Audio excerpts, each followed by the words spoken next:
इख्तिलाफात की खबरें बेबुनियाद हैं। हुकूमत अपना वक्त पूरा करेगी, इंतखाबात वक्त पर होंगे। मौलाना फजल रहमान इंपोर्टेड हुकूमत के दिफा में सामने आ गए। पेशावर में न्यूज़ कॉन्फ्रेंस से खिताब में PDM के सरबराह का कहना था, मुल्क में इस वक्त सूरत हाल यह है कि ताकतवर अकल से और अकल वाले ताकत से आ रही हैं। उन्होंने कहा कि PDM के जारी बयान में नवाज शरीफ की रजामंदी शामिल थी। मौलाना फजल रहमान ने कहा कि आइंदा पीर और मंगल को हुक्मरान इत्तेहाद का इजलास होगा, जिसमें मालियाती इदारे के सरबराहान मुल्की मईशत से मुतालिक ब्रीफिंग देंगे।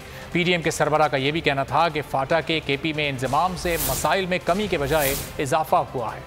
हो रहा था जो मैं अनाउंस कर रहा था, उस आखिरी अल्फाज को तय करने में मियां नवाज शरीफ साहब ज़ूम पर मौजूद थे और उनके इत्तिफाक राय से वो बयान तैयार हुआ और उस बयान को हमने पब्लिक के सामने रखा। मैं तो समझता हूँ कि जो ताकतवर हैं वो अकल से आ रही हैं और जो अक्लमंद हैं वो ताकत से आ रही। इंजमाम होगा और आप सेटल एरिया के बराबर के लेवल पे आ जाएंगे। हालांकि हम तो उस वक्त चीख रहे थे कि जो कुछ हो रहा है गलत हो रहा है, कि हुकूमत टाइम पूरा करेगी, इलेक्शन अपने वक्त पर होंगे।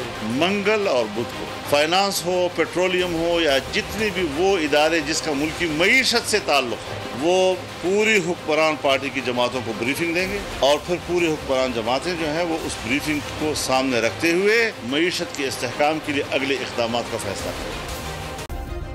सब्सक्राइब करें और बेल दबाएं ताकि कोई खबर रह न जाए।